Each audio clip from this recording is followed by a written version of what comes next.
नमस्ते दोस्तों। आज अपने ज्यामिति की कंप्लीट क्लास करेंगे दोस्तों।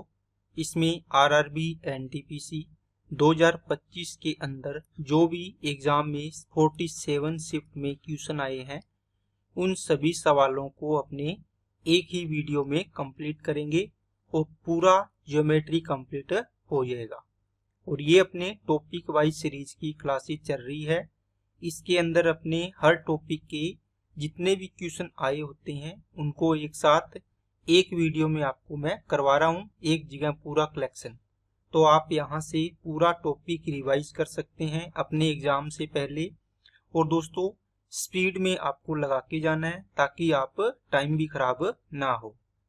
और इसके अलावा दोस्तों ये अपनी प्लेलिस्ट बनी हुई है, यहाँ से आप अपने ये पेपर लगा सकते हैं और टॉपिक वाइज सीरीज को कंप्लीट करिए।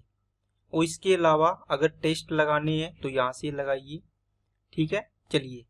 और टेलीग्राम चैनल ज्वाइन करें, इसमें क्लास की पीडीएफ मिलती है आपको। और चैनल पे पहली बार आए हो तो चैनल को सब्सक्राइब करें। चलते हैं पहले सवाल पे।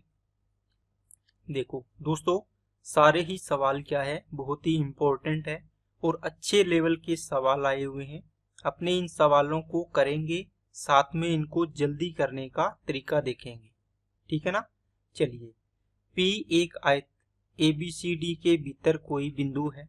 यदि PA 69, PB 27 और PC 38 है तो PD की लंबाई ज्ञात करें।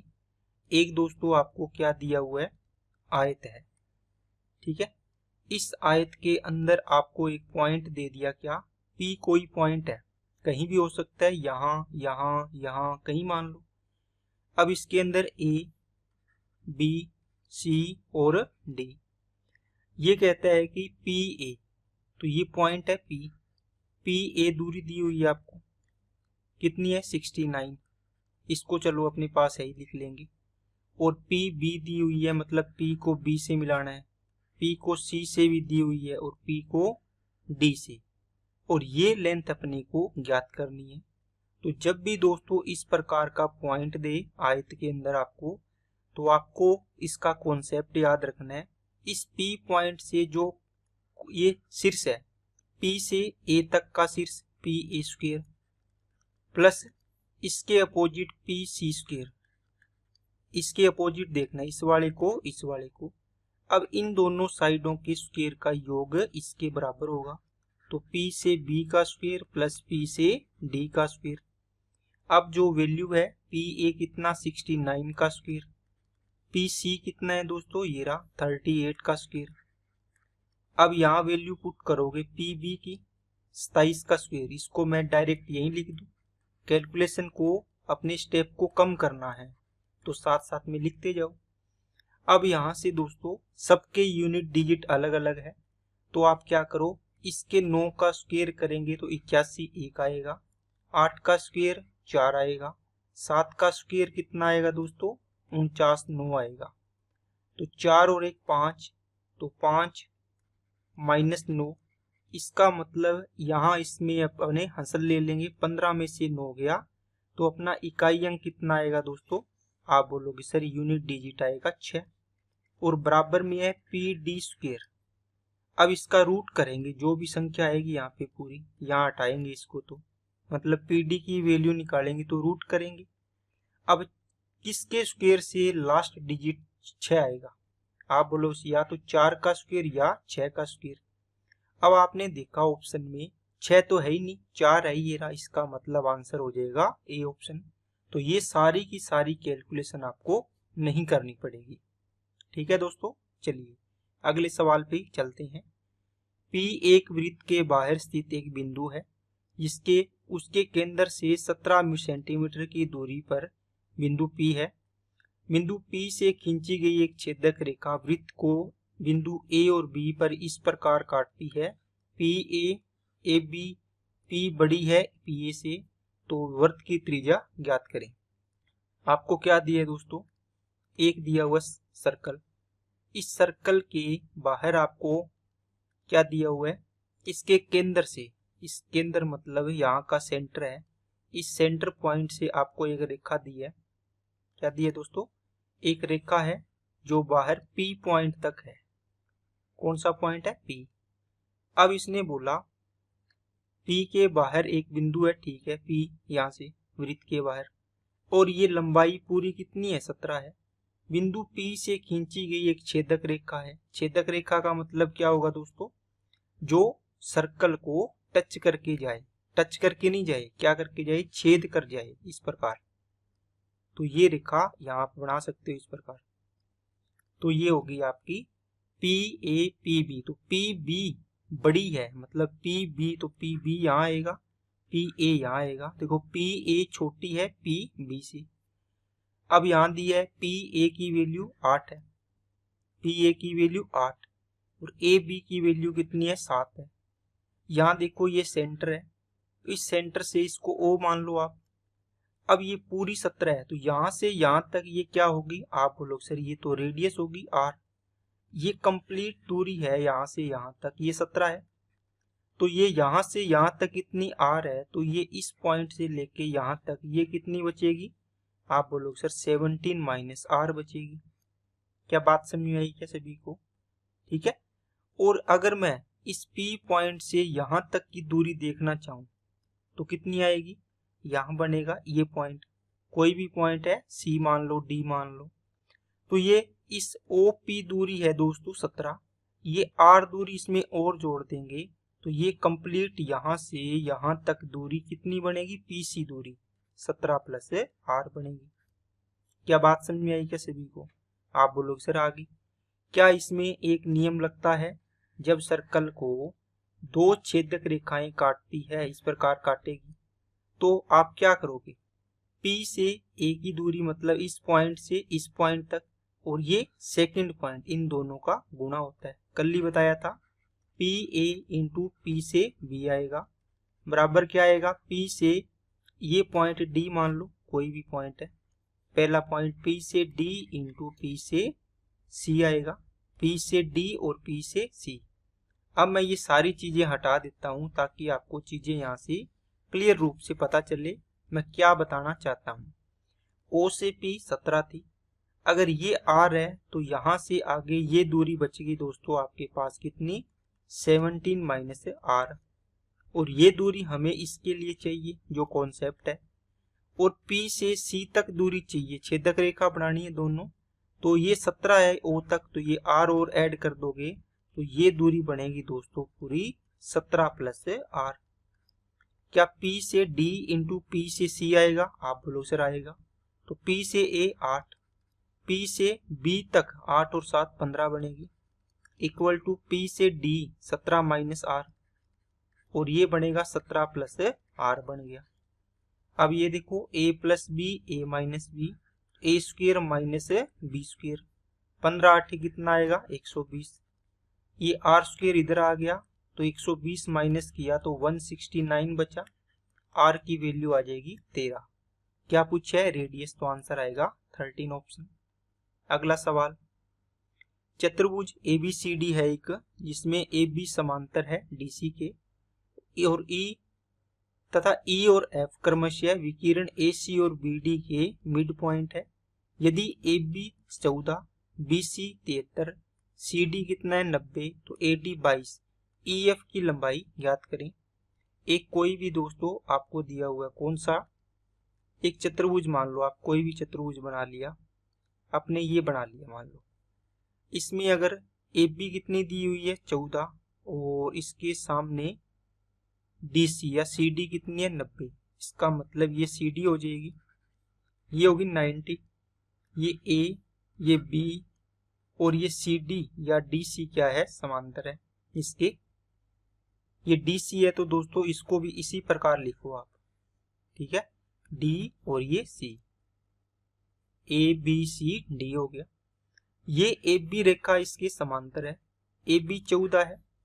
अब इसने बोला, क्या बोला है, इसने क्या बोला है दोस्तों, कि विकिरण E और F, AC और जो विकिरण है AC और BD, दो विकिरण बनेंगे इसके, बना लीजिए, ठीक है, बना लिया। अब देखो ये बोलता है कि E और F AC और BD के मिड पॉइंट है, मान लो इस विकिरण BD का मिड पॉइंट ये, इसका ये मिड पॉइंट है, इसको ये मिलाएंगे तो ये दूरी पूछी आपको कितनी है, ई पॉइंट है और ये एफ पॉइंट है, तो ई एफ की लंबाई पूछी है। तो दोस्तों इसमें देखो ये इनके समांतर होगी, इन रेखाओं के। तो दोस्तों इस ई एफ की लंबाई कितनी आती है, ए बी और जो सी डी है, ए बी और सी डी इसके समांतर रेखाएं, इनका अंतर, इसका मतलब अंतर का आधा होता है। तो ये दोनों है 14 और 90 का अंतर, मतलब पॉजिटिव लेना है, अंतर निकालना है, डिवाइड करना है 2 से। तो ये आ जाएगा दोस्तों कितना, 76 डिवाइड बाई 2, तो 38 आपका आंसर आ जाएगा। अब इसमें कई बार ये पूछता है सवाल, क्या ये तो विकिरणों के मिड पॉइंट को मिलाया है, अगर भुजाओं के मिड पॉइंट को मिलाएंगे तो इस प्रकार रेखा बनेगी। इसकी रेखा की लंबाई मान लो पी क्यू है, तो इसकी लंबाई बताओ। तो इसको भी याद रखो, पी क्यू होता है दोस्तों A B plus C D, जो रेखाएं हैं इनके योग का आधा होता है ये पी क्यू। तो ये दोनों कॉन्सेप्ट आपको याद रखने हैं। अगला सवाल, एक त्रिभुज की भुजाएं 109, 171 और 100 सेंटीमीटर है, एल्टीट्यूड की लंबाई कितनी होगी 171 सेंटीमीटर लंबाई वाली भुजा के अनुरूप। आपको क्या पूछे, सवाल थोड़ा सा टेढ़ा है दोस्तों, क्या है, लैंग्वेज सही नहीं है। एक त्रिभुज की 3 भुजाएं हैं, ठीक है, कहता है कि 171 सेंटीमीटर वाली भुजा है, इसके अकॉर्डिंग मेरी एल्टीट्यूड की लेंथ निकालो, इसकी कितनी आएगी। देखो कोई भी ट्राइंगल है, क्या है, कोई भी आपको ट्राइंगल दे दिया, इसकी 3 भुजाएं हैं, 109 दे दिया और 100, इसको 100 मान लो और ये 171 मान लो। ये कहता है कि 171 सेंटीमीटर भुजा है, ये रही 171, इसके अकॉर्डिंग तो एल्टीट्यूड बनेगा, क्या बनेगा, एल्टीट्यूड। एल्टीट्यूड होता है दोस्तों बिल्कुल लंबवत रेखा, इस पॉइंट पे मिलेगी। इसकी लंबाई मुझे ज्ञात करनी है। इसकी लंबाई आप कैसे ज्ञात करोगे बताओ, कैसे करोगे, कोई है तरीका। अगर दोस्तों इसकी लंबाई ज्ञात करनी है तो हमें बहुत सारी लंबी प्रोसेस लगानी पड़ती है। क्या लगानी पड़ेगी, अब इसमें एक तरीका लगा सकते हो, अगर इस ट्राइंगल का एरिया निकालूं तो कितने तरीके से निकाल सकते हैं। आप बोलोगे सर एक होता है कि 1/2 इंटू आधार, आधार इंटू कितना, ऊंचाई आएगा, ठीक है। अगर मैं इस फॉर्मूले से एरिया निकालना चाहूं, जितना एरिया आएगा वही एरिया एक हीरोन के फॉर्मूले से भी आता है, एरिया तो सेम आएगा दोनों से, S minus B S minus C आ गया, ओके। अब क्या करेंगे, इन दोनों फॉर्मूले से अपने निकालेंगे तो h की वैल्यू आ जाएगी। हाइट कितनी है h, तो 1/2, आधार कितना है 171, ऊंचाई कितनी है h इक्वल टू, यहाँ देखो 109 और 171, तो 170 और 10 180 और 100 कितने हो गए 280 और 100 380, तो मतलब सेमी पेरीमीटर s होगा 380 डिवाइड बाई कितना आएगा 2, तो ये तो आ गया दोस्तों 190। यहाँ डायरेक्ट वैल्यू रखते जाओ, 190 में से 109 घटा दो तो कितना आएगा 80 और 1 81 आ गया। 190 में से 100 घटा दो कितना आ जाएगा 90 आ गया। 190 में से ये घटा दो कितना आ जाएगा 19 आ गया। इस पे क्या है रूट है।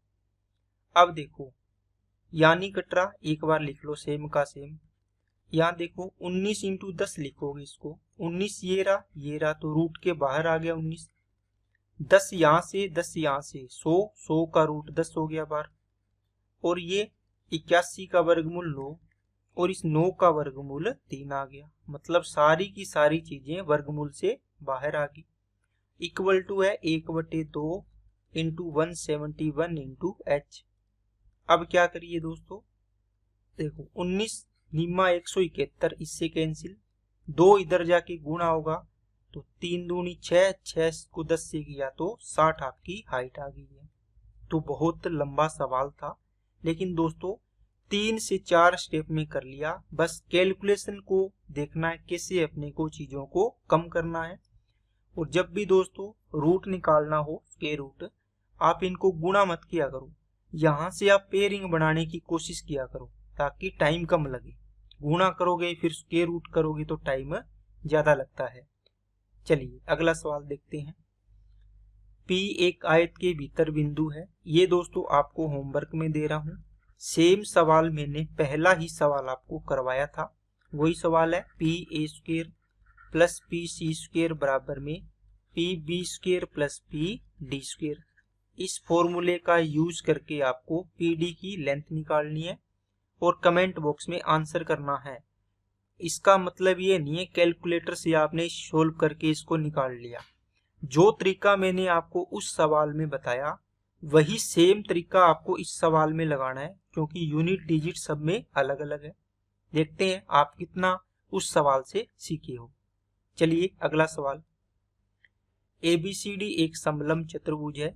BC समांतर है AD के और AC बराबर है CD के। कोण ABC 69 और BAC 23 को कोण ACD का मान ज्ञात करें। क्या दिया हुआ है दोस्तों आपको? एक दिया हुआ है समलंब चतुर्भुज। आपने समलंब चतुर्भुज बना लिया। इसके अंदर क्या क्या चीज दी हुई है? BC समांतर है, चलो बना लेते हैं। BC समांतर है AD के, तो AD आ गया। अब दोस्तों ये चीजें ध्यान रखा करो, अगर BC यहाँ AD लिखा है तो यहाँ BCAD। अब इसको DA नहीं कर सकते क्योंकि इसके अकॉर्डिंग ही सवाल दिया होता है, गलत हो जाता है। अब इसने क्या बोला है? AC इसके इक्वल है। जो AC है ये आपको विकिरण है, तो ये किसके इक्वल है? CD के इक्वल है। मतलब ये लेंथ इसके इक्वल है और ये CD और ये रेखाएं आपस में समांतर है। समांतर रेखाओं का रूल आपको पता है ना, दो समांतर रेखाओं को एक तिर्यक रेखा काटे तो इसके जो कोण बनते हैं, एकांतर कोण, संगत कोण इक्वल होते हैं, है ना, शीर्षाभिमुख कोण बराबर होते हैं। ये सारी चीजें आपको पता होनी चाहिए। तो कोण ABC मतलब ये कोण 69 डिग्री है। कोण BAC मतलब ये कोण बनेगा 23 डिग्री। कोण ACD ये कोण आपको पूछा है, कितना आएगा? अब इसमें जो भी चीजें लगाने वाली है लगाइए दोस्तों। ये ट्राइंगल देखो आप, तो इसमें 69, ये 23, तो 23 और 69 92 हो गया। तो इस ट्राइंगल में ABC ट्राइंगल में तीनों कोणों का योग 180, तो ये बच गया 8, 17 में से 9 हो गया 8, तो मतलब ये कोण आ गया 88 डिग्री।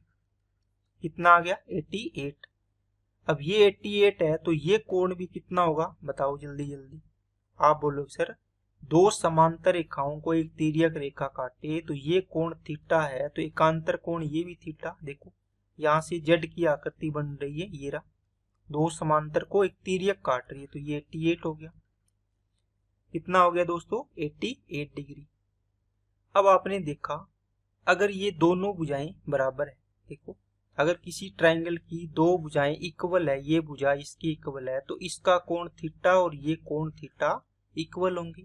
ये 88 है तो ये कोण भी 88 होगा। 88 और 88 कितने हो गए? 16, 117, 176 हो गए, है ना।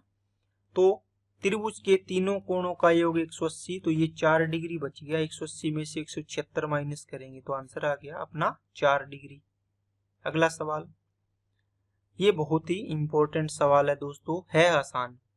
एक ट्राइंगल के 3 शीर्ष दिए हुए हैं, आपको इनके कोऑर्डिनेट, यदि 3.5 और 4.5 त्रिभुज के केंद्र का मतलब सेंट्रोइड है, ठीक है, तो बिंदु ये आपको ये निकालना है, इसकी वैल्यू कितनी आएगी आपकी।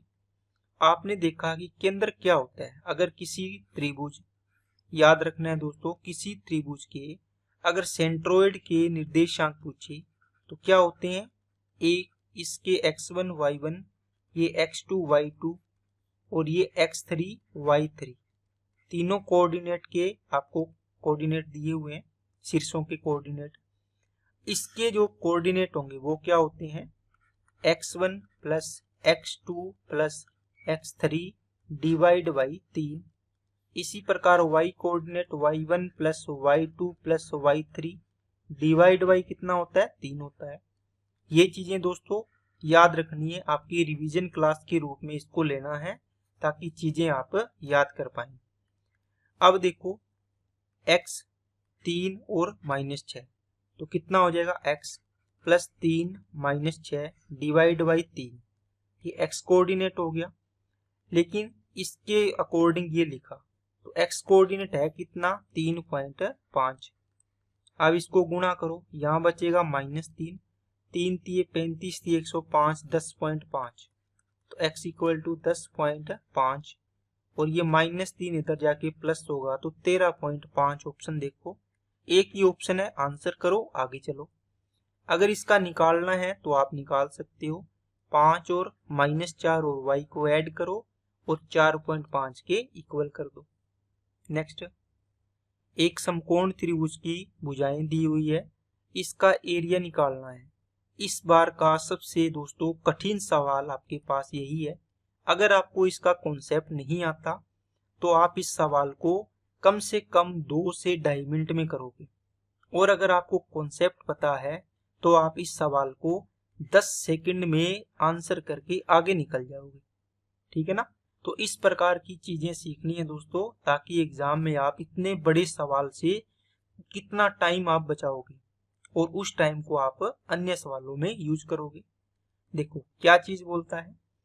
अब इसके लिए दोस्तों क्या होता है कि सबसे बड़ी भुजा ये है, उससे छोटी होगी क्योंकि x में से ये दोनों माइनस हो रही है, तो ये तो सबसे बड़ी होगी मतलब कर्ण है। अपना जो आंसर आएगा इन दोनों भुजाओं से आएगा। पहला तरीका बेसिक है, वो यहाँ साइड में लिख देता हूँ, जो आपको जब बिल्कुल फंस जाओ तो आपको लास्ट में वही लगाना होता है। लेकिन जो ट्रिक बताऊंगा उसमें आप नहीं फंसोगे, और जब भी फंसो तो आपको बेसिक तो आना चाहिए। ठीक है ना। लेकिन उस ऐसी ट्रिक है उसमें आप नहीं फंसोगे। बेसिक क्या होता है दोस्तों, कर्ण स्क्वायर बराबर आधार स्क्वायर प्लस क्या होता है लंब स्क्वायर। तो यहां से आपने ट्रायंगल बनाओगे इस प्रकार, तो ये कितना बनेगा x, इसको x माइनस 18 लिया तो ये x माइनस 25 हो जाएगा, x माइनस 25 हो गया। अब क्या करोगे, कर्ण कितना है x का स्क्वायर बराबर में आधार x माइनस 18 का होल स्क्वायर प्लस लंब x माइनस 25 का होल स्क्वायर। अब इसको सोल्व करोगे, आपका आंसर आएगा, x की वैल्यू आएगी, उसके अकॉर्डिंग अपने एरिया निकाल लेंगे। क्या एरिया होता है, एरिया होता है समकोण त्रिभुज का 1/2 आधार इंटू ऊंचाई। इसमें अपने वैल्यू पुट कर देंगे, मतलब इन दोनों का गुण आएगा यहाँ पे, और ये 2 से डिवाइड कर दोगे, आंसर आ गया। अब इसको छोटे तरीके में कैसे करेंगे वो चीज है सीखने वाली। दोस्तों आपके पास मैं 3 से 4 ट्रिपलेट लिखता हूँ, 3 4 5, बाकी 6 8 10, इसी के मल्टीपल बनते जाएंगे 9 12 15, इसके जितने मर्जी मल्टीपल बना लीजिए। पहला तो ये, उसके बाद 7 24 25, इसके भी मल्टीपल बना सकते हो आप जो मर्जी बनाना हो। उसके बाद 9 40 41, ठीक है, 8 15 17, बहुत सारे ट्रिपलेट लिखोगे। अब बताओ ये आपकी कर्ण भुजा है, क्या है कर्ण, लास्ट वाली सबसे बड़ी भुजा कर्ण है, इसका तो कोई काम ही नहीं है, छोड़ दो। ये दोनों भुजाएं आपके एरिया में काम आती है, आएगी ना। देखो आधार इंटू ऊंचाई, तो ये आधार तो ये ऊंचाई, ये ऊंचाई तो ये आधार, एक ही बात है। लंब और आधार एक दूसरे में कोण के अकॉर्डिंग होते हैं, लेकिन गुणा में आएंगे तो कोई फर्क नहीं पड़ेगा। तो आप देखोगे कि जब भी क्या होगा कि इनका गुणा कर रहे हैं, 3 चौके 12 आ रहा है, यहाँ कितना आ रहा है 12, यहाँ आ रहा है 6 8 48, यहाँ देखो 12 9 108, यहाँ देखो 24 7 168, यहाँ देखो 9 चौके 36, यहाँ देखो 15 8 120। इन सभी को देखोगे ना आप बोलोगे सर ये संख्याएं या तो 6 से डिविजिबल है या फिर 4 से भी डिविजिबल है, किससे 6 या 4 से। क्या बात समझ में आई क्या सभी को। सबसे पहले ऐसा सवाल आते ही आपको चेक किससे करना है, 6 से डिविजिबल वाले ऑप्शन चेक करो पहले तो। कौन से वाले? बाकी ये सारी चीजें दोस्तों मैं रफ कर देता हूँ, भूल जाओ। अब मैंने समझाना था वो मैंने समझा दिया। इसका मतलब ट्रिक ये है कि जब भी इस प्रकार का सवाल हो तो वो क्या होगा, ट्रिपलेट बेस होगा, तो वो 6 से या वो 4 से भी डिविजिबल होगा। पहले 6 से चेक करो, 1 नंबर पॉइंट। अगर 6 के 2 ऑप्शन आ गए तो आप 4 से चेक करो। अब चेक करो 6 से, देखो 6 मतलब 2 इंटू 3 से डिविजिबल, तो पहले तो विषम संख्या 2 से नहीं है, काट दो। ये भी विषम संख्या 2 से नहीं है, काट दो। अब ये दोनों 2 से डिविजिबल है तो 3 से चेक करो। 4 और 1 5 और 3 8 और 1 9, ये 3 से डिविजिबल है। 3 और 2 5 और 1 6, ये भी 3 से डिविजिबल है। अब आप बोलोगे सर 6 से तो ये दोनों ही संख्याएं डिविजिबल है, तो आप चेक करो 4 से। अब 4 पे जाओ, क्या ये लास्ट के 2 डिजिट 4 से डिविजिबल है? मतलब ये संख्या 4 से डिविजिबल नहीं है। इसका मतलब ये ऑप्शन आपका आंसर होगा। अब बताओ, इतना बड़ा प्रोसेस करने की बजाय इतना छोटा सा आपका आंसर होगा। इसमें मैंने इसीलिए टाइम लगाया है ताकि आप चीजों को बेहतर तरीके से समझ पाए और चीजों को रटे ना। ठीक है, अगर कॉन्सेप्ट पता हो कि किस कारण ये चीजें हो रही है तो चीजें जल्दी याद रहती है ना, अपने आप। उसको रटना नहीं पड़ता, अभी 6 से डिविजिबल होगा, 4 से डिविजिबल होगा, है ना। अब आपको कॉन्सेप्ट पता है, ऑटोमेटिक आपकी चीजें आंसर आता जाएगा। चलिए अगले सवाल पे चलते हैं। अब इस सवाल को दोस्तों आंख बंद करके आप इसका आंसर कर सकते हैं। क्या चेक करेंगे? सेम सवाल है बिल्कुल। 6 से डिविजिबल है क्या? 4 5 6, 2 से है, 3 से भी है। ये देखो 2 से डिविजिबल है लेकिन 3 से नहीं है। 3 और 1 4, 3 से नहीं है। ये देखो 2 से डिविजिबल नहीं है, तो ऑप्शन आपका आंसर हो गया ये वाला। आप बोलोगे सर इसमें 4 का भाग नहीं जा रहा। दोस्तों 6 से चेक करो, अगर 6 से एक ही ऑप्शन आया तो आपका आंसर होगा एक ऑप्शन। अगर 6 से डिवाइड करने पर 2 ऑप्शन आई तो फिर आप 4 पे जाओ, फिर आप 4 से चेक करो इन दोनों ऑप्शन को। नहीं तो 6 से चेक किया, अपना आंसर आ गया। चलिए आगे चलते हैं। अगर दोस्तों ट्रिक पसंद आई है तो वीडियो को लाइक करते जाइए और अच्छे से एंजॉय करते जाइए। चलिए, पी ओ आर किसी वृत्त का व्यास है। पी क्यू और आर क्यू इसकी 2 जीवाएं हैं। चाप पी क्यू की लंबाई चाप आर क्यू की लंबाई की आधी है, तो कोण पी ओ क्यू की माप ज्ञात करें। इसमें दोस्तों क्या है, एक सर्कल दिया हुआ है। क्या दिया? एक सर्कल दिया है। इस सर्कल के अंदर आपको पॉइंट दिए हैं क्या? पी ओ आर एक व्यास है, तो पी ओ और आर एक क्या है? व्यास दिया हुआ है सर्कल के अंदर। इसको आप इस प्रकार मिला लीजिए, तो ये हो गया आपका व्यास। अब क्या कहते हैं? पी क्यू और क्यू आर, मतलब पी क्यू और क्यू आर। थोड़ा सा टेढ़ा बन गया है, ये बन गया क्यू, क्योंकि दोनों में क्यू कॉमन है तो यही आएगा। पी क्यू और क्यू आर 2 जीवाएं हैं, ठीक है। चाप पी क्यू की लंबाई चाप आर क्यू की लंबाई की आधी है। देखो इसकी लंबाई 2, इसकी लंबाई 1 होगी। अब आप बोलोगे सर चाप कौन सा होगा? ये वाली लेंथ क्यू आर चाप नहीं है, क्यू से आर जो गोलाई वाली है ना, ये है दोस्तों 12। चाप की लंबाई 12 है तो इसकी आधी होगी। क्या बात समझ आई क्या? पी से क्यू ये दूरी की बात कर रहा है, इस प्रकार ये होता है चाप। इसमें यहां से लेके ये चाप है। अब दोस्तों अपने पास क्या दिया हुआ है, आपको पूछा है कोण P O Q. P O Q ये कोण पूछा है आपको, ये एंगल आपको ज्ञात करना है। कैसे करेंगे बताइए? चलो अब अपने सवाल को थोड़ा सा समझने की कोशिश करते हैं। आपके पास क्या होता है दोस्तों, जो एक फॉर्मूला होता है, एल बराबर होता है आर इंटू थीटा। कल की क्लास में भी आया था, आपको समझाया था। चाप बराबर रेडियस इंटू थीटा होता है और ये रेडियन में होता है।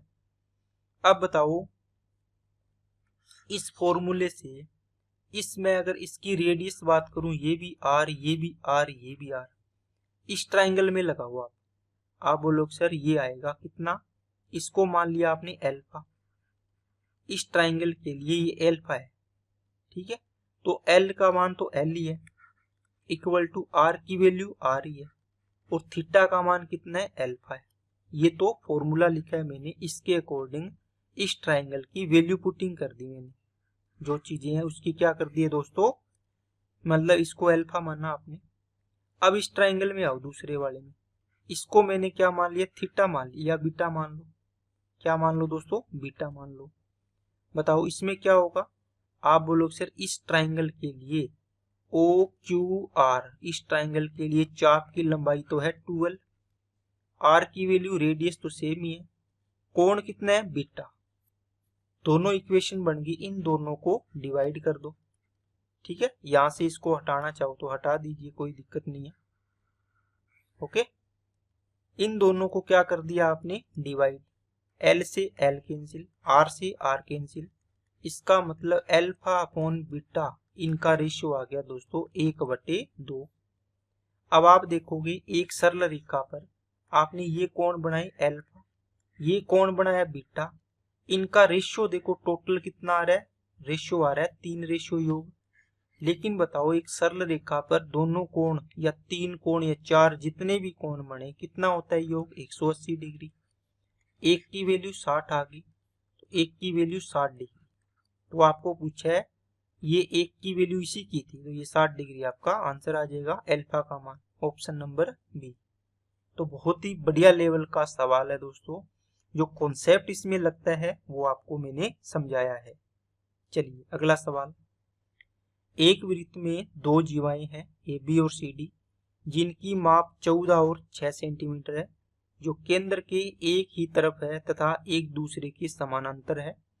यदि उनके बीच की दूरी 4 सेंटीमीटर है तो वृत्त के व्यास की लंबाई ज्ञात करें। अब अपने क्या करेंगे दोस्तों, इसके अंदर एक सर्कल बनाएंगे। थोड़ा सा ध्यान से चीजों को सीखना है बस आपको, ताकि एक बार सीखने के बाद आपको प्रॉब्लम ना आए। अब देखो इसका व्यास बनाया एक, ठीक है। अब इसने बोला कि इस व्यास के एक ही तरफ 2 जीवाएं हैं, एक जीवा ये होगी और एक जीवा यहां बना लो जो थोड़ी बड़ी है, ठीक है, एक जीवा यहां बना लीजिए। अब देखो आपने कॉन्सेप्ट आपको पता होगा कि एक सर्कल है, इस सर्कल में इसका ये व्यास है, ये इसकी क्या है, जीवा। तो सर्कल में केंद्र से जीवा पर लंब डाले तो ये जीवा को 2 पार्ट में बराबर बांट देती है। क्या जो लंब डालते हैं केंद्र से, ये इसको 2 भागों में बांट देता है। तो अब आप देखोगे इन दोनों जीवाओं के बीच की लंबाई आपको कितनी दी है, इनके बीच का गैप दिया है आपको, कितना दिया दोस्तों, 4, ठीक है ना। आपने इसको सेंटर से मिला दिया, इनके बीच की दूरी दी है ये वाली 4 है। ये जीवा है ये ए बी है, ये जीवा सी डी है, और ये सी डी जीवा है ये 6 है, तो ये क्या हो जाएगी 3, ये भी 3 क्योंकि ये 90 डिग्री बन गया। इसको भी ये 2 भागों में बांटती है और 90 डिग्री, देखो केंद्र से जीवा पर लंब, तो ये 14 है पूरी, तो ये भी 7, ये भी 7 हो जाएगी। क्या बात समझ में आई क्या, ठीक है। अब मैं इनको बता दिया आपको, 7 है, ये 3, ये 7, तो ये 3, ये 7। अब यहाँ पे एक पॉइंट नोट करें, क्या नोट करेंगे, देखो यहां से मैंने इस पॉइंट से आपको इसको मिला दिया, तो ये एक समकोण त्रिभुज बनता है, ये वाला कौन सा, ये वाला समकोण त्रिभुज बनेगा दोस्तों, ये वाला दिख गया क्या। अब मैं इसको रफ कर रहा हूं। अब इस समकोण त्रिभुज में ये भुजा नहीं पता मेरे को, ए दूरी है, ये तो रेडियस है आर मान लो, ये भी आर होगी, ये भी आर, ये कितनी थी 7। अब इस ट्राइंगल में आप समकोण त्रिभुज के नियम लगाओ, तो कर्ण कितना है आर, तो आर का स्क्वायर बराबर होगा ए स्क्वायर प्लस 7 का स्क्वायर 49। तो इक्वेशन बन गई दोस्तों 1 नंबर। अब दूसरे पॉइंट पे आओ, बिल्कुल आराम आराम से चीजों को नोट करें दोस्तों। इस वाली साइड से मैं आपको यहां से समझाता हूं ताकि थोड़ा गोचमोच ना हो। ये दूरी 4 थी, अब मैं इस पॉइंट को इस पॉइंट से मिला देता हूं, क्योंकि ये 3 भी तो यूज करना है, तो ये आ जाएगा, ये ट्राइंगल बन जाएगा आपके पास, ठीक है। इस ट्राइंगल में ये दूरी ए थी, ये रेडियस ही बनेगी, देखो रेडियस है ना, केंद्र से परिधि पर तक मिलाएंगे तो ये रेडियस बनेगी।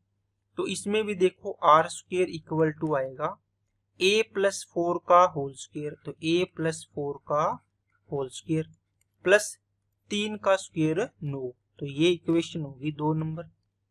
दोनों में r देखो इक्वल है, तो यहां से क्या करोगे आप, r स्क्वायर इक्वल कर दो, तो ये दोनों पार्ट इधर से बराबर होगी, मतलब a स्क्वायर प्लस 49 बराबर होगा, स्क्वायर कर दो a स्क्वायर, ये 8 है प्लस 4 चौके 16 प्लस का 9, ए स्क्वायर से ए स्क्वायर कैंसिल, यहाँ बच गया 8 है, तो ये कितना आ जाएगा 16 और 9 25, इधर जाके 24 बचेगा, 8 से किया 3, मतलब ए की वैल्यू 3 आ गई।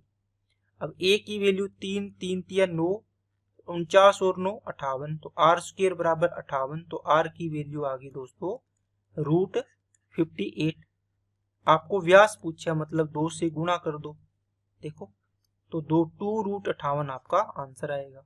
बहुत ही इंपॉर्टेंट सवाल है दोस्तों और कॉन्सेप्चुअल सवाल है, ठीक है ना। मैंने क्या किया है, दोनों चीजें आपको रिवीजन करवा देता हूं ताकि आपको दिक्कत ना आए। इस आपके जो सेंटर है इससे इस पॉइंट को मिलाया, ये रेडियस है, इस दूरी को a मानना, ये 7 है। इस ट्राइंगल में आपने समकोण त्रिभुज लगा दिया।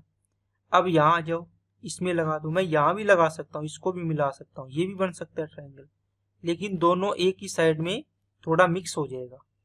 ये ए, तो इन दोनों जीवाओं के बीच की दूरी 4 है, तो ये दूरी बन जाएगी a प्लस 4, और ये रेडियस है, और ये कितनी थी 3। इसमें मैंने समकोण त्रिभुज का फॉर्मूला ये वाला लगा दिया, और इससे मैंने लगाया था ये वाला, इन दोनों को इक्वल कर दिया, आर स्क्वायर इक्वल है, तो ऑप्शन चेक कर लिया, अपना आंसर आ गया। चलिए अगला सवाल, एक समबाहुभुज के लिए अंतःकोणों का योगफल उसके बाह्य कोणों के योगफल से 250% अधिक है। बहुभुज के प्रत्येक अंतःकोण की माप x डिग्री है, तो x का मान बताएं। आपके पास दोस्तों नॉर्मल फॉर्मूला है, याद रखो बस, कोई दिक्कत नहीं आएगी। क्या होता है, अंतःकोणों का योग तो n-2 इंटू होता है 180 डिग्री। बहुभुज के अंतःकोणों का योग होता है 180 डिग्री। वो कहता है उसके बाह्य कोणों के योगफल से 250% अधिक है। 250% का मतलब दोस्तों 5/2, मतलब 2 है अंतःकोणों का योग, तो इससे 5 अधिक है, 250% अधिक है मतलब, ठीक है ना। तो ये हो गया अंतःकोण इंटीरियर एंगल का सम। एक्सटीरियर एंगल का सम कितना होता है 360। इसने बोला इंटीरियर एंगल का सम, ये रहा, एक्सटीरियर एंगल के सम से इतना अधिक है, मतलब ये हो जाएगा 7/2, इसके इक्वल कर दो, आंसर आ गया। 2 बार कटा, ये 2 बार कटा, n-2 बराबर 7, तो n बराबर आ गया 9। आपको x का मान देखो, बाह्य कोण पूछे ना, प्रत्येक अंतःकोण की माप x है, अंतःकोण कैसे निकालोगे, देखो अगर एक्सटर्नल एंगल निकालना हो तो 360 में भुजाओं की संख्या n का भाग करो, 40 डिग्री आया एक्सटर्नल, तो इंटरनल कितना बचेगा, 180 में से 40 माइनस कर दो, तो ये आ जाएगा दोस्तों 140 डिग्री। आप यहां से भी निकाल सकते हो, इनका योग करोगे फिर n का भाग कर सकते हो, लेकिन सबसे बेस्ट तरीका होता है एक्सटर्नल एंगल 360 डिग्री बटे भुजाओं की संख्या n बराबर में एक्सटर्नल एंगल निकले। इससे इंटरनल प्लस एक्सटर्नल का सम होता है दोस्तों 180, इसमें से ये 40 है तो ये कितना होगा 140, तो ये सबसे बेस्ट तरीका है, ये आप फॉर्मूला याद रखें। चलिए अगला सवाल, चतुर्भुज PQRS में R और S के समद्विभाजक बिंदु चतुर्भुज के अंदर है पर मिलते हैं, कोण STR 8 डिग्री है। यदि कोण P और कोण Q का अनुपात आपको दिया हुआ है तो कोण Q और P की माप के बीच अंतर ज्ञात करें।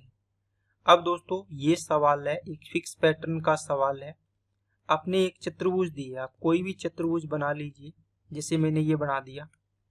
अब कहता है इसके अंदर P, Q, R और S 4 पॉइंट है। अब इसके अंदर R और S के समद्विभाजक मतलब एंगल बाइसेक्टर, देखो बाइसेक्टर बाइसेक्टर का मतलब हुआ एंगल को दो भागों में डिवाइड करना, बाइसेक्ट करना। अब कोण S और कोण R है, इनको आप बाइसेक्ट करोगे तो ये कोण यहाँ पे और कोण R का बाइसेक्ट दोनों इस पॉइंट पे मिलते हैं। कोण STR, इसका मतलब ये T हो गया। ये कोण आपको दिया है 8 डिग्री। कितना दिया है दोस्तों? 8 डिग्री। अब इसका कॉन्सेप्ट क्या होता है कि ये कोण अगर मेरे को निकालना हो तो कितना आएगा, इसको डायरेक्ट याद रखा करो। इसकी वैल्यू होती है दोस्तों इसके अपोजिट ये कोण और ये कोण। तो कोण P प्लस कोण Q का एवरेज कर दो तो ये कोण आ जाएगा आपका STR, जो कितना दिया है 8 डिग्री गिवन है ना। तो यहां से कोण P प्लस कोण Q मैं सीधा ही लिख रहा हूं, कितना आ जाएगा 16 डिग्री। देखो इनका रेशियो कितना है 7:9, P और Q का मतलब 7x और ये हो गया 9x। दोनों का टोटल कितना है रेशियो में 16, तो डिग्री में कितना है 16 की वैल्यू 16, एक की वैल्यू 1। इनका अंतर कितना है 2, तो 2 की वैल्यू अंतर कितना आ जाएगा 2 डिग्री। आंसर हो गया। नेक्स्ट, यदि समांतर चतुर्भुज का एक कोण उसके आसन कोण का 4/5 से 27 डिग्री कम है तो सबसे छोटा कोण ज्ञात कीजिए। इसको भी दोस्तों ध्यान से देखना। अब देखो ये बोला है कि एक समांतर चतुर्भुज है। क्या है दोस्तों? एक समांतर चतुर्भुज। इस समांतर चतुर्भुज में ये कोण है तो इसका आसन कोण ये होगा। ये थीटा मान लिया तो इसका आसन कोण ये भी है और ये भी है। अगर ये कोण अल्फा है तो इसका आसन कोण थीटा भी है और इधर वाला कोण बीटा है तो ये भी है। अगर ये कोण मान लिया आपने कोई भी गामा, इस गामा के आसन कोण थीटा भी है और बीटा भी है। जो मर्जी यूज करो, चारों ही है आपस में, है ना। प्रत्येक दो होते हैं, एक की दो होती है। इसने क्या बोला, एक कोण जो भी है उसके आसन कोण का 4/5 से 27 डिग्री कम है। अब इसको लिखो 4/5। कोई भी कोण है थीटा, थीटा का 4/5 करोगे तो 4 थीटा बाई 5 से 27 डिग्री कम है। पूरी लैंग्वेज तो ये बनेगी, ठीक है ना। लेकिन इसको कैसे करेंगे दोस्तों?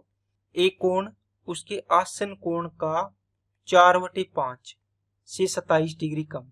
आसन कोण एक कोण ये मान लो, आसन कोण 5x, नीचे वाला 5x। इसके 4/5 कितना आएगा 4x आएगा। इससे 27 डिग्री कम है तो इसको कर दो 4x माइनस 27 डिग्री। ठीक है।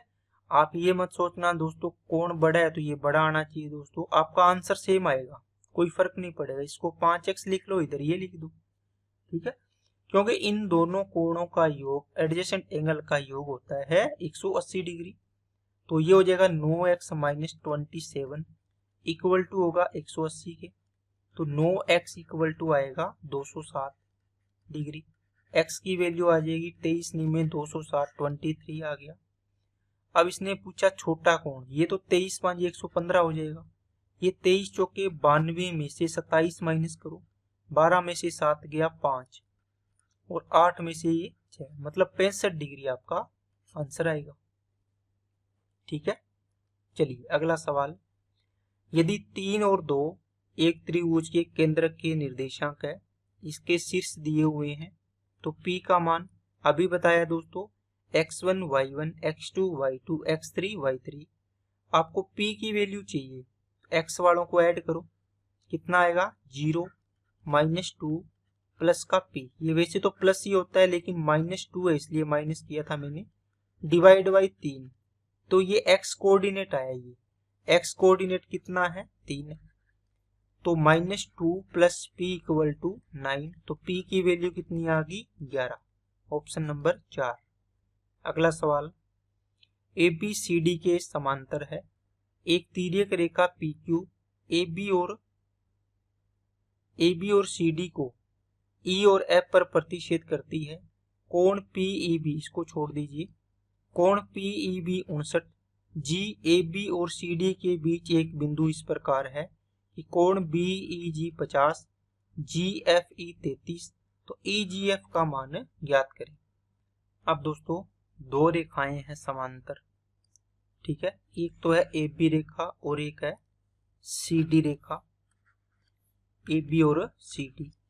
अब ये कहता है कि इन रेखाओं को एक पी क्यू तिर्यक रेखा काट रही है। ठीक है, काट दिया। पी से क्यू कहां पर काट रही है? ए बी को ई पॉइंट पर काट रही है और सी डी को एफ पॉइंट पर काट रही है।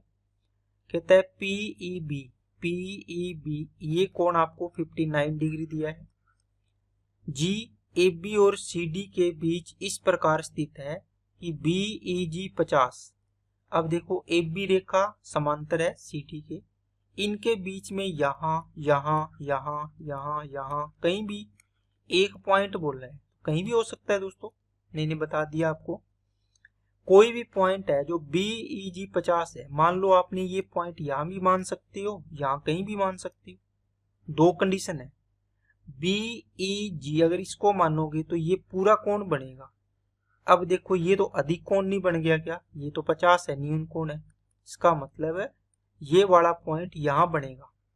इसका मतलब बीईजी ये बन गया 50 डिग्री। ये देखो ये आ गया 50 डिग्री। जी एफ ई तो ये जी पॉइंट था, जी एफ ई तो ये कोण बनेगा, ये कितना बन गया? 33 डिग्री। अब आपको ई जी एफ ये कोण पूछा है, ये कोण आपको पूछा है। अब इसमें थोड़ा सा दिमाग लगाना पड़ेगा मेरे भाई। कैसे करोगे? ये एक सरल रेखा है, इस सरल रेखा पर आपने दो कोण या तीन कोण बना लिए। ये 59 है, ये कितना है? 50 है। तो ये कोण कितना आएगा? यहाँ देखो 59 50, तो ये कोण इस सरल रेखा पर आप बोलो सर निकाल लेंगे, कितने होंगे? 109। तो 109 180 में से 110 70 71 डिग्री आ गया ये, है ना। अब ये ट्राइंगल है, ट्राइंगल के तीनों कोणों का योग 180 होता है। इन दोनों को ऐड करके 180 में से माइनस करो, 3 और 1 4, 7 और 3 10, 104 डिग्री। 180 में से माइनस करोगे तो यूनिट डिजिट 6 आ गया, मतलब 76 डिग्री आपका ये कोण बच गया। ये ट्राइंगल है। ओके, चलिए अगले सवाल पे। एक समबहुभुज के अंतः कोणों का योगफल दिया है। समबहुभुज के विकिरणों की संख्या, अभी फॉर्मूला बताया, n-2 into 180 degree equal to 1260। यहां से इसको काटोगे तो 7 बार, n की वैल्यू आ गई 9। विकिरणों की डायगोनल की संख्या होती है दोस्तों n into n-3 divide by 2। n की वैल्यू 9, 9 में से 3 गया 6 डिवाइड बाई 2, 2 से किया 3, 9 तिया 27। आंसर हो गया बी ऑप्शन। अगला सवाल। ए बी केंद्र क्यू वाले वृत्त के लघुखंड में एक जीवा है। पी दीर्घ चाप ए बी पर स्थित एक बिंदु है। बाह्य बिंदु डी से वृत्त पर खींची गई स्पर्श रेखाएं ए डी और बी डी है। कोण A P B 39 degree. A D B का मान ज्ञात करना है। एक दिया आपको सर्कल। अब ये सर्कल है, इसके अंदर क्या पॉइंट दिया आपको दोस्तों? एक पॉइंट दिया आपको P। ये इसका सेंटर है, केंद्र कितना है? Q। अब इसने क्या बोला? एक लघु जीवा है, कौन सी है? AB। एक रेखा आपने जीवा यहां बनाई, ठीक है, इसको नाम दिया A से B। अब आपने एक पॉइंट लिया यहां पर, इस पॉइंट से आपने क्या किया? दो स्पर्श रेखाएं खींच दी, ठीक है, ये स्पर्श रेखा आपने खींच दी और सेम स्पर्श रेखा आपने इस पॉइंट से भी खींच दी, ठीक है, जहां से ये टच कर रही है। इसका मतलब ये पॉइंट हो गया D, ये पॉइंट हो गया A, ये पॉइंट हो गया B। अब इसने क्या बोला? AD और BD है, ठीक है। APB तो यहाँ पे P पॉइंट माना था, ठीक है, दीर्घ चाप पे। APB मतलब ये कोण बनेगा, आप यहाँ इसको मिला दो। ओके, ये कोण बना है आपका 39 डिग्री। अब क्या बोला? ADB ये कोण पूछा है आपको, कितना आएगा? अब आप पहले दोस्तों डायग्राम को आराम से समझ लो, उसके बाद अपने इसमें कॉन्सेप्ट लगाते हैं और चीजों को करने की कोशिश करते हैं। इसका सेंटर Q है। अब आपने पढ़ा कि सेंटर से आप इसको मिलाओगे, ये रेखा मिला दो आप, ठीक है, इस पॉइंट को यहाँ से मिलाओगे, ये रेडियस बनेगी। आपने एक पॉइंट पढ़ा है क्या, ये स्पर्श रेखा जा रही है, सेंटर से आप अगर रेडियस खींचते हो स्पर्श रेखा पर तो ये 90 बनेगा। आपने यहाँ स्पर्श रेखा खींची तो इस पे ये 90 बनेगा, यहाँ स्पर्श रेखा खींची ये 90 बनेगा, यहाँ स्पर्श रेखा खींचोगे ये 90 बनेगा, यहाँ स्पर्श रेखा खींचोगे ये 90 बनेगा। इसका मतलब स्पर्श रेखा, ठीक है, कौन सा, स्पर्श रेखा किसके, त्रिज्या के लंबवत होती है हमेशा। ये पॉइंट दोस्तों याद करना है, अच्छा पॉइंट है, बढ़िया पॉइंट है। अब यहां से आप बोलोगे सर इस प्रकार का मतलब हुआ ये स्पर्श रेखा है और ये त्रिज्या है रेडियस, इसका मतलब ये कोण बनेगा 90 डिग्री। सेम पॉइंट दोस्तों यहां लगाओ, ये मैंने रेडियस मिलाई, ये त्रिज्या है तो ये कोण बनेगा 90 डिग्री। देख लो ध्यान से कौन सा कोण की बात कर रहा हूं मैं, ठीक है, ये कोण बन गया इस रेखा के साथ 90 डिग्री। अब आप बोलोगे सर ये भी 90, ये भी 90, अब ये कोण कितना आएगा। अब एक पॉइंट और नोट करो, एक सर्कल है, इसके इस चाप द्वारा, देखो कोई भी चाप है इसका, ये मान लो ये चाप है, इसके केंद्र पर जो कोण बनता है परिधि पर बने कोण का डबल होता है। ये थीटा है तो ये 2 थीटा होगा, आपने पढ़ा होगा। अब इस ट्राइंगल सॉरी सर्कल में देखो ये 39 है तो ये 78 हो जाएगा डबल इसका। क्या बात समझ आई क्या सभी को।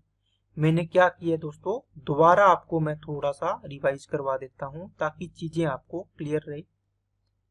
देखिए ये पॉइंट तो नोट कर ही लेना।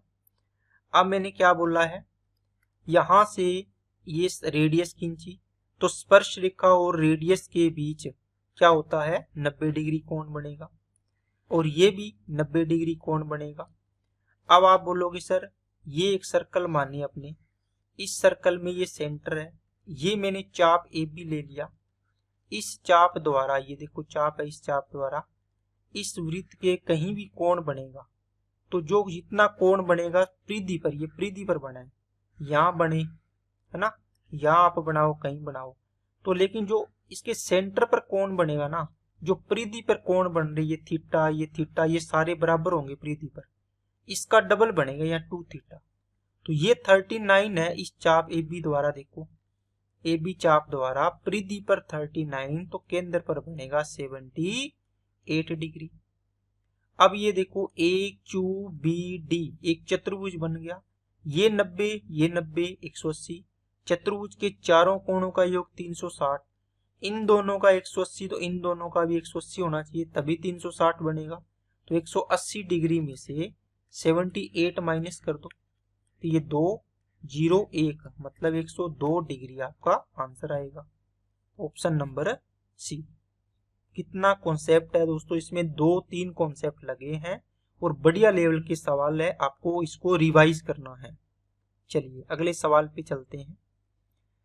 अगला सवाल क्या बोलता है, टी क्यू इक्वल टू 6 वृत्त पर एक स्पर्श रेखा है, टी पी एक्स छेदक रेखा है, कौन सी है, सेकेंड लाइन, कौन सी है जो छेदती है।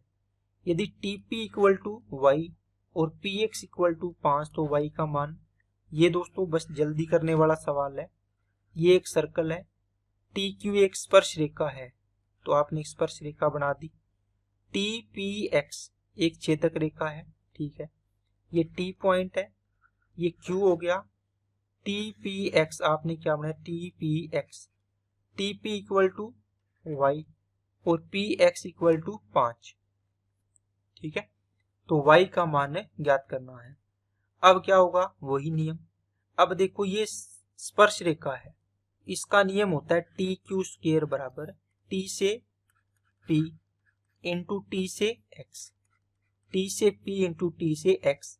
आपने दोस्तों आज ही कॉन्सेप्ट सीखा, दो छेदक रेखाएं हैं, एक पॉइंट पी से आ रही है, पी से ये ए पॉइंट, ये बी पॉइंट, ये सी, ये डी, इसका नियम होता है पी से ए इंटू पी से बी बराबर होता है पी से सी इंटू पी से डी होता है, ये होता है ना नियम।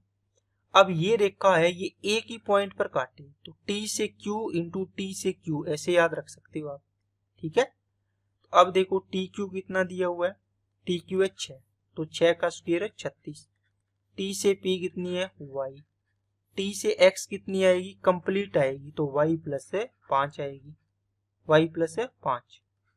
इसका मतलब दोस्तों बताओ कितना बनेगा, बनेगा क्या?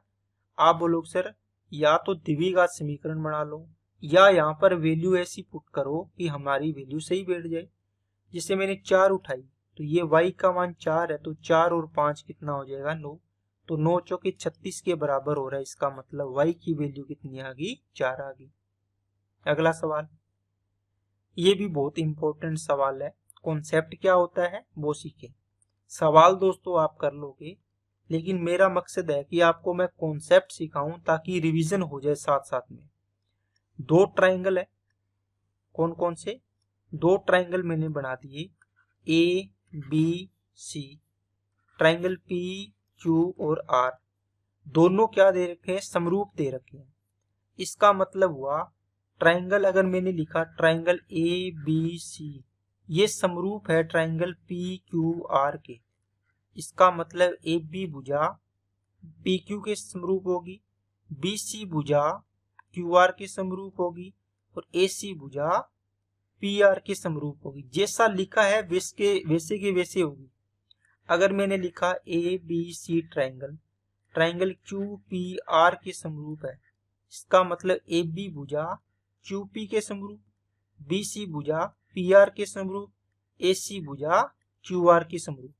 इसका मतलब जो कंडीशन आपने जो इसका स्थान दिया है ना इन चीजों का, इसका बहुत इंपॉर्टेंट है दोस्तों, इंपॉर्टेंस है। ये अगर गलत कर दिया तो आपका पूरा सवाल गलत हो जाएगा, ठीक है।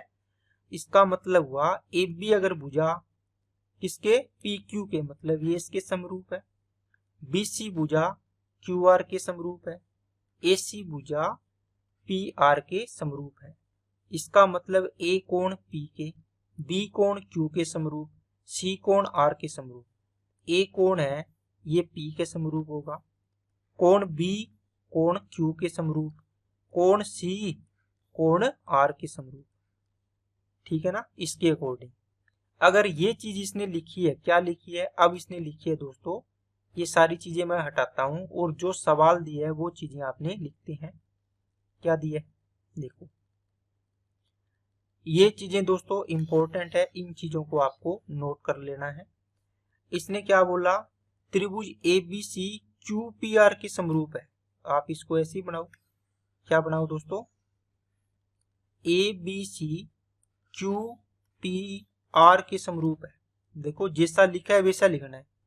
अब इसका मतलब ए बी भुजा क्यू पी के समरूप है, ए बी भुजा क्यू पी के समरूप है बराबर, दूसरी बी सी भुजा पी आर के, तो बी सी भुजा पी आर के समरूप है, इक्वल टू ए सी भुजा क्यू आर के समरूप, ए सी, तो ये हो जाएगी क्यू आर की।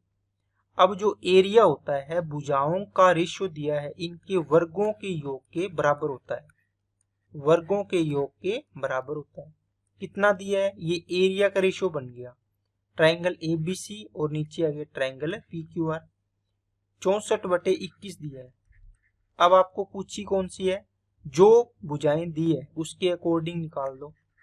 अगर इसमें से मैं अगर सीधा रेशियो निकालना चाहूं तो इनका रूट हटा दो, A B upon Q P बनेगा, ये बनेगा B C upon P R बनेगा, और ये बनेगा A C upon Q R, equal to इनका रूट किया तो ये भी रूट हो गया, तो 8 कितना आ गया 11।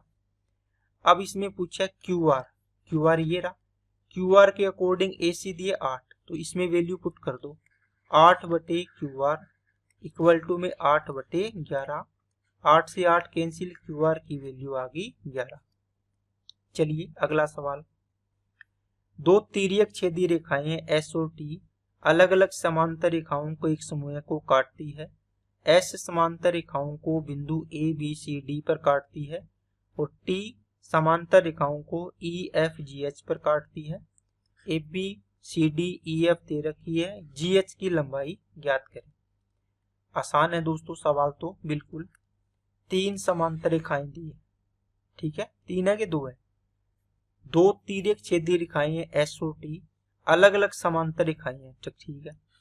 अब मेरे को कैसे पता चलेगा कि समांतर रेखा 2 है या 3 है या 4 है या 5 है?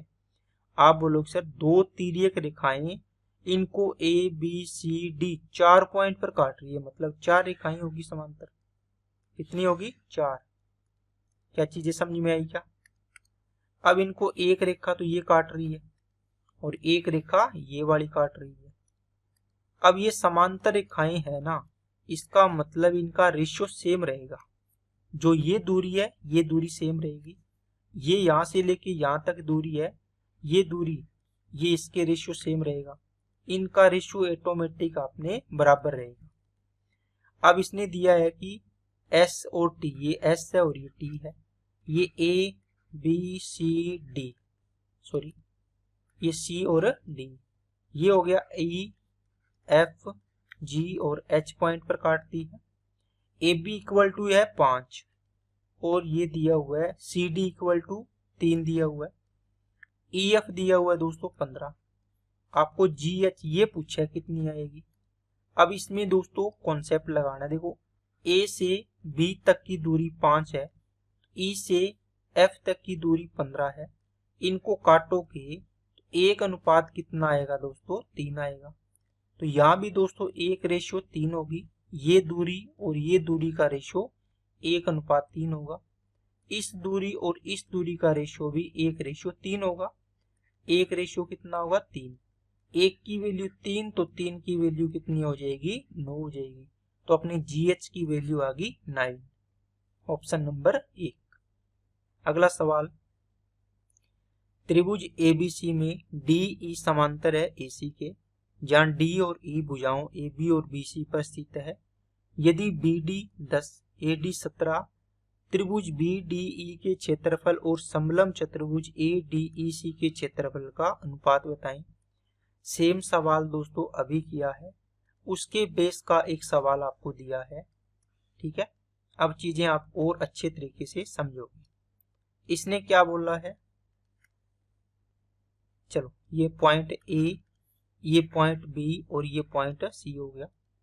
इसने बोला DE समांतर है AC के, इसी के अकॉर्डिंग नामकरण करो। फिर दोस्तों इसके अकॉर्डिंग क्या करो, इसको लिख दो A और ये हो गया B और ये हो गया C। अब इसके समांतर AC के समांतर बढ़ानी है तो यहां रेखा बढ़ाएंगे अपने, ये समांतर है इसके, क्या है? DE। DE समांतर है AC के, D और E AB और इसको काटती है, ठीक है। BD कितनी है? BD, ये रहा BD, ये है 10। AD कितना है? ये है दोस्तों 17। BDE का क्षेत्रफल। अब दोस्तों इसमें समांतर रेखाएं हैं तो इसमें नियम क्या लगता है, अगर दो समांतर रेखाएं 3 है, इसको एक तिर्यक, दो तिर्यक रेखा काटे ABC, ये DEF। अब A से आप B तक की दूरी ले रहे हो ना यहाँ पे, इसका मतलब इस वाली साइड से भी D से E तक की दूरी लोगे आप, सेम रेशियो रहेगा ये रेशियो। अब इसमें देखो B से C ले रहे हो तो इसमें भी आप इसके अकॉर्डिंग लोगे, देखो ये रहा E से F, इसके संगत लोगे रेशियो। तीसरा, यहाँ A से C तक की दूरी लिखी है ऊपर, तो इसका रेशियो यहाँ से D से F तक की दूरी का लोगे। क्या बात समझ में आई क्या? ओ ये सेम पॉइंट आप इसमें लगाओ, B से D का रेशियो और नीचे क्या आएगा? B से A का रेशियो, मतलब B से A तक बराबर क्या आएगा? इस वाली साइड आपने B से D तक लिया, इस पॉइंट इस रेखा से, B से इस समांतर रेखा तक कितना आएगा? BE आएगा। नीचे ये B से इस लास्ट दूसरी समांतर रेखा तक लिया है तो ये भी B से C तक आएगा, ये इसका रेशियो आएगा। अब देखो इनके एरिया का रेशियो, अब देखो ये 10/11 सेम होगा तो एरिया क्या होता है? स्क्वायर कर दो, तो 10/17, 17 आएगा क्या? B से A 10 और 17 कितना हो गया? 27 हो गया, इसका क्या आएगा? स्क्वायर। तो ये हो गया दोस्तों 100 और ये हो गया कितना? 729। अब ये देखो B से D 10 का स्क्वायर 100 आया, इसका मतलब ये ट्राइंगल है, इसका एरिया है दोस्तों कितना आया है? 100। कितना आया है? 100। और ये 729 है, ये बी से ए मतलब कंप्लीट इसने कवर किया है, इस पूरे ट्राइंगल का एरिया आ गया 729। इस वाले पार्ट का एरिया बताओ कितना बचेगा, इस वाले पार्ट का जो ये चतुर्भुज बचा है, समलंब चतुर्भुज है जो भी है, आप बोलोगे सर पूरे का 729, इसमें से ये 100 है तो ये बचेगा 629। तो त्रिभुज बी डी ई का रेशियो 100 आ गया, और चतुर्भुज डी ई सी ए या ए डी ई सी का रेशियो 629। तो ऑप्शन नंबर 4 आपका सही आंसर होगा। ठीक है, बाकी दोस्तों आपको मैंने पूरा कॉन्सेप्ट आपको बता दिया है इसका, आप इसको और अच्छे तरीके से इसको रिकॉल कर सकते हैं। चीजों को बस आपको समझना है, एग्जाम में आए तो आपको जल्दी करना है। जैसे ए बी सी, इसके समांतर एक रेखा है पी क्यू, ये रेशियो दे दिया 11 से 12। 11 का मतलब ए से पी तक की दूरी 11, पी से बी तक की दूरी 12। मैं पूछूं इसका और इसके रेशियो का रेशियो बताओ एरिया का, आप बोलोगे सर ए से पी का रेशियो आएगा 11, ए से डी का रेशियो आएगा 11 और 12 23, इनका होल स्क्वायर करो। एरिया का रेशियो के लिए स्क्वायर करते हैं भुजाओं का, तो ये 121 और ये 5 कितना आ गया 529। ये ऊपर वाले का है, इसका मतलब ट्राइंगल ए पी क्यू का एरिया आ गया कितना 121, ये 121, और पूरे ट्राइंगल ए बी सी इसमें तो दोनों ही आ गए, इसका पूरा 529। तो 529 में से 121 घटा दोगे तो 8, ये 0 और ये 4, तो ये बच गया इसका। इन दोनों का रेशियो पूछा था, ये रेशियो आंसर हो जाएगा। ये एक एग्जांपल आपको मैंने करवा दिया। चलिए अगला सवाल, किसी वृत्त की जीवा उसके द्वारा केंद्र पर बनाए गए कोण और उसकी वृत्त की परिधि के किसी भी बिंदु पर बनाए गए कोण का अनुपात कितना है। ये दोस्तों मैंने करवा दिया, ठीक है, क्योंकि ये सवाल के अंदर आपका कॉन्सेप्ट आया था, उसमें मैंने आपको समझाया था। इसमें भी आपको मैं अच्छे तरीके से करवा देता हूं।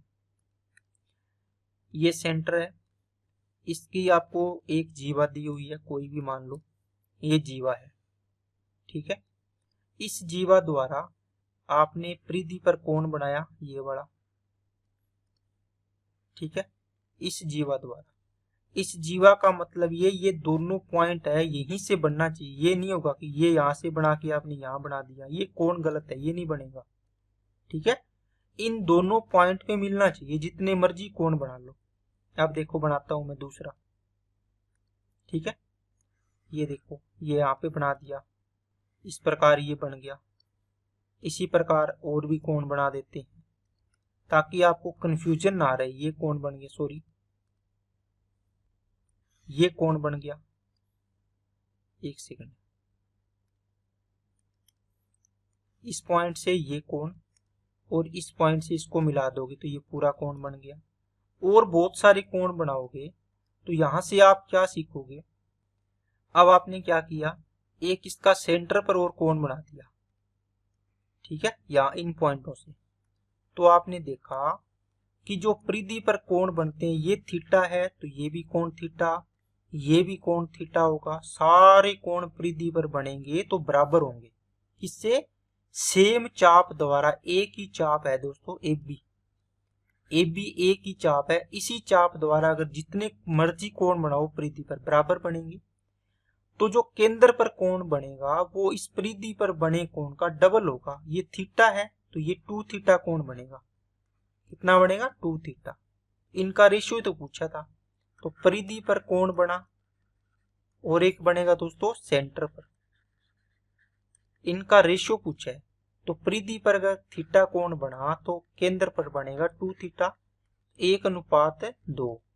तो यहाँ पे देखो केंद्र पर बनाए गए कोण सेंटर पर 2, ठीक है, और परिधि पर 1, तो 2:1 आपका आंसर आएगा, ऑप्शन नंबर बी।